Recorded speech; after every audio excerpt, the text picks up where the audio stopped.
नमस्कार दोस्तों आज की वीडियो में हम कक्षा 6 सामाजिक विज्ञान भूगोल का चौथा चैप्टर मानचित्र के बारे में डिस्कस करेंगे। बहुत ही छोटा सा और बहुत ही इजी सा टॉपिक है। तो आइए आज की वीडियो को शुरू करते हैं। देखिए, मानचित्र यानी कि नक्शा किसी भी स्थान का, किसी भी देश का, किसी भी क्षेत्र का और किसी भी राज्य का नक्शा। हम नक्शे के माध्यम से उस स्थान के बारे में, वहाँ की परिस्थिति के बारे में जानकारी हासिल कर सकते हैं कि कौन सा क्षेत्र, कौन सा स्थान कहाँ है। तो देखिए, इसके अंदर लिखा हुआ है कि आप पिछले अध्याय में ग्लोब के महत्व के बारे में पढ़ चुके हैं। ग्लोब में अध्ययन की कुछ सीमाएं होती है। जब हम पूरी पृथ्वी का अध्ययन करना चाहते हैं, ग्लोब हमारे लिए काफ़ी उपयोगी साबित होता है। लेकिन जब हम पृथ्वी के केवल एक भाग, जैसे किसी देश, किसी राज्य, किसी ज़िले, किसी शहर या गांव के बारे में अध्ययन करना चाहते हैं, तो वो उतना उपयोगी साबित नहीं होता। ऐसी स्थिति में हम किनका उपयोग करते हैं? मानचित्रों का उपयोग करते हैं। मानचित्र के माध्यम से हम उस स्थान के बारे में जान सकते हैं। तो देखिए, मानचित्र पृथ्वी की सतह या इसके एक भाग का पैमाने के माध्यम से चपटी सतह पर खींचा गया एक चित्र होता है। लेकिन एक गोलाकार सतह को पूरी तरह से चपटा करना असंभव है। तो मानचित्र के बारे में ये बताया गया। मानचित्र हमारी विभिन्न ज़रूरतों के लिए आवश्यक है। अब इसमें इस बच्ची को दिखाया गया, लिखा हुआ कि आओ कुछ करके सीखें। एक रबड़ की पुरानी गेंद लें, उस पर कोई रेखा चित्र बनाएं। आप उस पर उत्तर और दक्षिण ध्रुव को भी चिन्हित कर सकते हैं, यानी उत्तर किस तरफ आएगा, दक्षिण किस तरफ आएगा, पूर्व किस तरफ आएगा और पश्चिम किस तरफ आएगा। हालांकि इसके अंदर उत्तर और दक्षिण के बारे में बताया गया है। दो ध्रुव होते हैं, उत्तर ध्रुव और दक्षिणी ध्रुव, जबकि चार दिशाएं होती है। ठीक है। तो इसके बाद कुछ मानचित्र एक छोटे क्षेत्र को, कुछ तथ्यों को दर्शाता है। दूसरे मानचित्र में एक बड़ी किताब की तरह तथ्य हो सकते हैं। जब बहुत से मानचित्रों को एक साथ रख दिया जाता है तब एक एटलस बन जाता है, एक बड़ा मैप बन जाता है, जिसे अपने मैप बोलते हैं। एटलस विभिन्न प्रकारों, अलग अलग पैमाने से खींची गई मापों का आधारित होता है। मानचित्र से ग्लोब की अपेक्षा हमें ज़्यादा जानकारी प्राप्त होती है, यानी कि मानचित्रों से ही हम दूसरे क्षेत्रों, दूसरे राज्यों, दूसरी परिस्थितियों के बारे में जानकारी हासिल कर सकते हैं। तो देखिए, मानचित्र के कुछ प्रकार हैं। सबसे पहले है भौतिक मानचित्र, यानी कि भौतिक स्थिति का वर्णन करता है। जैसे पृथ्वी की जो भौतिक स्थिति है, जैसे पर्वत है, पठार है, वहाँ के मैदान, नदियों, महासागरों आदि को जिसके द्वारा दर्शाया जाता है, उसे हम भौतिक मानचित्र कहते हैं। मानचित्र का मतलब है मैप, जो हम नक्शे, जिसको नक्शा बोलते हैं। और अपने मोबाइल से या फिर अपने किताबों में भी आपने मानचित्रों को देखा होगा। मोबाइल से हम किसी भी लोकेशन का पता लगाते हैं तो किन के माध्यम से लगाते हैं? मैप के माध्यम से, मानचित्र के माध्यम से। फिर देखिए, राजनीतिक मानचित्र कौन से होते हैं? जो नगरों के लिए बने होते हैं, जैसे राज्य, नगर, शहर, गांवों और विश्व के विभिन्न देशों और राज्यों तथा उनकी सीमाओं को दर्शाने वाले मानचित्र जो होते हैं। यानी जिस मानचित्र से हमें किसी राज्य का, किसी नगर का, किसी शहर, किसी गांव का पता चले, वो राजनीतिक मानचित्र कहलाते हैं। उसी प्रकार से थीमेटिक मानचित्र कौन से होते हैं? जिससे हमें कुछ विशेष जानकारियाँ मिलती है, जैसे कि सड़क के बारे में और वर्षा के बारे में, कि इस क्षेत्र में वर्षा हो रही है या नहीं हो रही है, कब होगी। वन या उद्योगों के बारे में। इस प्रकार के जो बने हुए मानचित्र होते हैं, उन्हें हम थीमेटिक मानचित्र कहते हैं।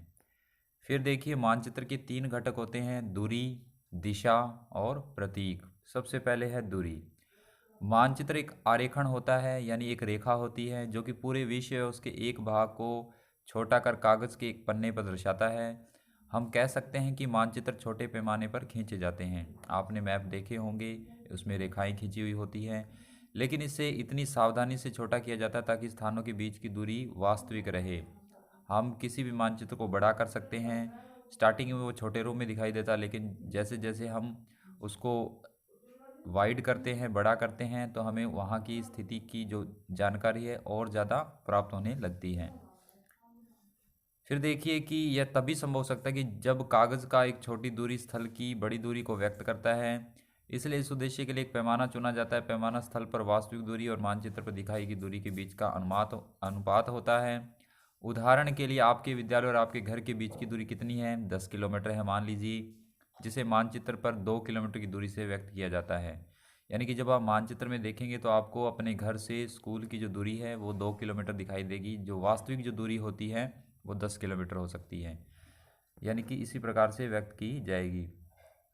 इसका मतलब ये होता है कि मानचित्र का 1 सेंटीमीटर स्थल 5 किलोमीटर को दर्शा रहा है। यानी जो 2 किलोमीटर की दूरी है उसमें 1 किलोमीटर जो है 5 किलोमीटर को दर्शा रहा है। तो दो ओबियसली 10 किलोमीटर को दर्शाएगा, यानी उसको मानचित्र में छोटा रूप दिया जाता है।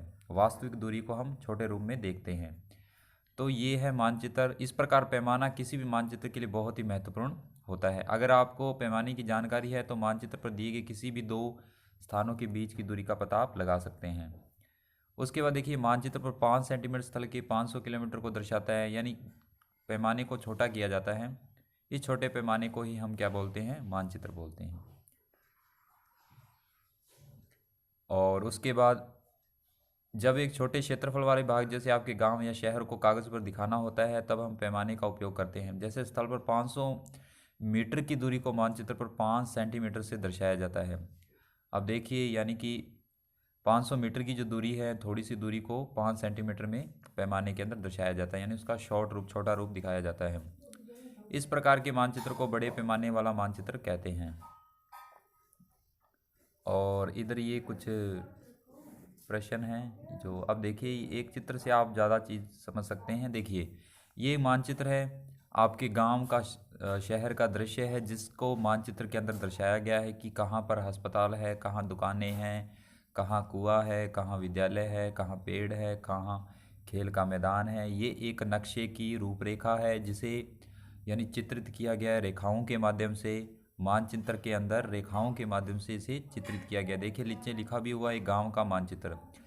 देखिए, विकास का घर इधर है, फिर शीला का घर है, फिर करीम का घर है, इधर दुकानें हैं, विद्यालय है, इधर फलोद्यान है। इस प्रकार से ये चीज़ें मानचित्र में दर्शाई जाती है, किसी भी गांव शहर का नक्शा।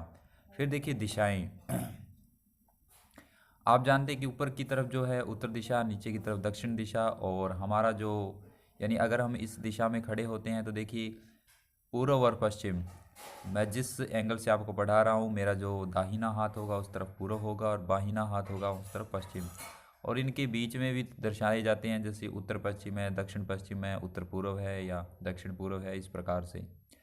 तो दिशाएं भी बहुत इंपॉर्टेंट होती है। आपको पता है भी मानचित्र के अंदर दिशाएं भी दर्शाई जाती है। मैप के अंदर आपको बताता है कि विद्यालय की जो दिशा है इस तरफ है या ऊपर की तरफ है, उत्तर की तरफ है, दक्षिण की तरफ, किस तरफ है।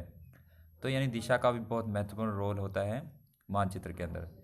तो देखिए, अधिकतर मानचित्रों में ऊपर दाहिनी तरफ वो तीर का निशान बना होता है, जैसा कि आप देखते हैं मानचित्रों में, और अक्षर ऊ लिखा जाता है जिसे उत्तर बोलते हैं। तीर का निशान उत्तर दिशा को दर्शाता है, उत्तर रेखा भी कहते हैं। जब आप उत्तर के बारे में जानते हैं तो दूसरी दिशाओं में पूर्व, पश्चिम और दक्षिण के बारे में पता लगा सकते हैं। 4 दिशाएं होती है, आप जानते हैं। वे प्रधान दिग्बिंदु कहे जाते हैं। बीच की 4 दिशाएं कौन सी होती है? उत्तर पूर्व है, दक्षिण पूर्व है, दक्षिण पश्चिम है और उत्तर पश्चिम है, जैसा कि मैंने अभी आपको बताया है। ये चित्र में आप देख सकते हैं दिशा सूचक यंत्र है। जब आप किसी दिशा सूचक यंत्र को लेकर के किसी भी स्थान पे जाते हैं तो ये दिशाओं को इंगित करता है, आपको दिशा बताता है कि उत्तर दिशा इस तरफ है, दक्षिण इस तरफ है, सारी चीज़ों के बारे में आपको जानकारी देता है। तो ये है दिशा सूचक यंत्र। तो देखिए, हम दिशा सूचक की सहायता से किसी स्थान की दिशा का पता लगा सकते हैं। जब हम कहीं पर घूमने के लिए जाते हैं या जब लोग जंगल की सैर पे जाते हैं या जंगलों की खोज करते हैं तब दिशा सूचक यंत्रों का उपयोग ज़्यादातर किया जाता है, ताकि हमें स्थान का, दिशाओं का पता लग जाए। फिर देखिए, और एक चीज़ और इसमें ध्यान रखिए कि इसकी जो चुंबकीय सुई होती है, यानी जो इसकी नोक होती है, वो हमेशा उत्तर दक्षिण दिशा की तरफ ही रहती है, यानी उसी को ज़्यादा इंगित करती है। फिर है प्रतीक। तीसरा, मानचित्र का प्रमुख घटक क्या होता है? प्रतीक। प्रतीक क्या होते हैं? देखिए, ये है प्रतीक। यानी कि अगर लाइनें खींची हुई है तो उससे हम क्या पता लगाएंगे कि वो रेलवे की लाइन है। सड़कों के लिए इस प्रकार से पट्टी बनी हुई है। और यानी कि हर चीज़ को किस से दर्शाया गया है, किस चीज़ से दर्शाया गया, तो ये चित्र में आप देख सकते हैं। फिर भी थोड़ा पढ़ते हैं। देखिए, पहले किसी भी मानचित्र का वास्तविक आकार, विभिन्न आकृतियां जैसे भवन, सड़क, पुल, वृक्ष, रेल की पटरियां, कुएं को दिखाना संभव नहीं होता। यानी कि अब मानचित्र में कुएं बनाना तो बिल्कुल असंभव है, या रेलगाड़ी की पटरियां बनाना या पेड़ों को लगाना, इन चीज़ों को दर्शाया जाता है छोटे रूप में, यानी कि निशान के माध्यम से, रेखाओं के माध्यम से भी। अगर इस प्रकार की रेखा होगी तो यानी 2 रेखाएं होगी तो सड़क का रूप होगा। अगर गोल आकार में होगा यानी रेड कलर है तो बच्चे के लिए होता है, अभी बच्चा नहीं जा रहा। रेड कलर के अंदर अगर सर्कल होता है तो विद्यालय नहीं जाने वाला बालक होता है, तो यानी कि। और अगर छोटा सा रूप मंदिर का हो तो उसे किस प्रकार से दर्शाया जाता है, तो इसके अंदर देखिए आप सारी चीज़ें हैं आपको अभी इस चित्र के बारे में। और इसके अंदर अक्षर, छाया, रंग, चित्र, रेखाओं के बारे में जानकारी प्राप्त होती है। देखिए इनसे हमें आसानी होती है किसी भी क्षेत्र को ढूंढने में। तो देखिए सबसे पहले है रेलवे लाइन। तो रेलवे लाइन में बड़ी लाइन, मीटर लाइन और रेलवे स्टेशन है। यानी रेलवे लाइन को, ये 3 रेलवे लाइन है इसके अंदर। देखिए सबसे पहले बड़ी लाइन है, इसको ब्लैक एंड वाइट से दर्शाया गया एक पट्टी से। मीटर लाइन को भी फिर बीच में डॉट डॉट से दर्शाया गया। रेलवे स्टेशन को भी ब्लैक एंड वाइट और बीच में नीचे रेड कलर से RS लिखा हुआ है, रेलवे स्टेशन। R का मतलब रेलवे, S का मतलब स्टेशन। और फिर देखिए सड़कें कौन कौन सी, 2 प्रकार की सड़कें, कच्ची और पक्की सड़क। पक्की सड़क को यानी कि सीधी लाइनों से, और कच्ची सड़क को डॉट डॉट वाली लाइनों से दर्शाया गया है। फिर सीमा, अंतर्राष्ट्रीय सीमा, राज्य की सीमा या जिले की सीमा। अंतर्राष्ट्रीय जो सीमा है उसको इस प्रकार से दर्शाया गया है, और ये देख सकते हैं आप। फिर नदी, कुआं, तालाब, नहर, पुल, इनको इस प्रकार से कुएं को गोल राउंड से दर्शाया गया है, ब्लैक कलर दिया गया। अगर यहाँ रेड कलर होता है तो स्कूल नहीं जाने वाला बालक होता। और मंदिर, गिरजाघर, मस्जिद, छतरी, देखिए इनको मंदिर बनाया गया है और गिरजाघर प्लस का निशान है, मस्जिद बनाई गई है और छतरी बनाई गई है। तो यानी कि ये स्थान दर्शाए जाते हैं मैप के अंदर, ताकि आप उस स्थान के बारे में पता लगाएं। आपको पता लगता है भी ये मंदिर का निशान है, ये मस्जिद का है, या ये गिरजाघर का है। फिर देखिए पोस्ट ऑफिस को PO से दर्शाया गया, पोस्ट ऑफिस। और पोस्ट टेलीग्राफ ऑफिस को PTO से। Police station PS, police station. फिर देखिए बस्ती या कब्रिस्तान, ये रेड कलर है। फिर वो आगे चिन्ह हैं। पेड़ और घास, पेड़ बनाए गए हैं, घास उगाई गई है। तो यानी ये निशान के माध्यम से हम उस चीज़ का बेहतर मानचित्र से पता लगा सकते हैं। ये रूट। फिर देखिए एक और चित्र है इसमें, देखिए पहला गांव बसंतपुर, डूमरी गांव, सुंदरपुर, ये कुछ गांव हैं। और ये देखिए निशान है, ये कौन सी लाइन है जो लंबी जा रही है, सीधी लाइन जा रही है। एक तो रेलवे स्टेशन आप देख सकते हैं। तो यानी इस चित्र में ये जो नक्शा है, इस नक्शे के अनुरूप सारी चीज़ें दर्शाई गई है। अगर आप गौर से देखें तो हर चीज़ है इसमें, गिरजाघर भी है, मंदिर भी है, और इधर एक तरफ विद्यालय है और कौन सा ऊपर डूमरी, डूमरी एक गांव कह सकते हैं। ऊपर बसंतपुर गांव है, इधर सुंदरपुर है, और ऊपर की तरफ उत्तर दिशा है। तो इस चीज़ के अंदर बताया गया है। और ये PTO है। PTO हमने देखा था क्या चीज़ है, पोस्ट एंड टेलीग्राफ ऑफिस है। तो ये चीज़ें इसमें है। RS रेलवे स्टेशन हो गया, और ये नदी है जैसा कि लिखा ही हुआ है। तो इन मानचित्रों को इस प्रकार से मानचित्र के अंदर दर्शाया जाता है, यानी वास्तविक जो चीज़ें हैं उनको छोटे रूप में निशान के द्वारा दिखाया जाता है। नदी किस दिशा में बह रही है, डुमरी गांव के पास में किस प्रकार की सड़क गुजरती है, ये कुछ प्रश्न हैं जो आप इन चित्रों को देख करके आसानी से आंसर दे सकते हैं। तो ये है मानचित्र जिसके अंदर दर्शाया गया। फिर देखिए रेखा चित्र एक आरेखन होता है, पैमाने पर आधारित न होकर याददाश्त और स्थानीय प्रेक्षण पर आधारित होता है। कभी कभी किसी क्षेत्र के कच्चे आरेखन की आवश्यकता वहाँ के एक स्थान को दूसरे स्थान के सापेक्ष दिखाने के लिए होती है। मान लीजिए आप अपने मित्र के घर जाना चाहते हैं, लेकिन आपको रास्ते की जानकारी नहीं है, तो आपका मित्र अपने घर के रास्ते को बताने के लिए कच्चा आरेखन बना सकता है। इस प्रकार कच्चे आरेखन को बिना पैमाने की सहायता से खींचा गया रेखा चित्र मानचित्र कहते हैं। यानी कि देखिए अगर आप अपने दोस्त के घर जाना चाहते हैं लेकिन आपके पास मानचित्र नहीं है, तो आपके मित्र के द्वारा एक रेखा चित्र बनाया जाता है, यानी कि कॉपी पेन के अंदर बनाया जाता है पेज पर, जिससे आप उस दिशाओं में होते हुए जा सकते हैं। खाका, खाका क्या होता है, एक छोटे क्षेत्र का बड़े पैमाने पर खींचा गया रेखा चित्र खाका कहलाता है।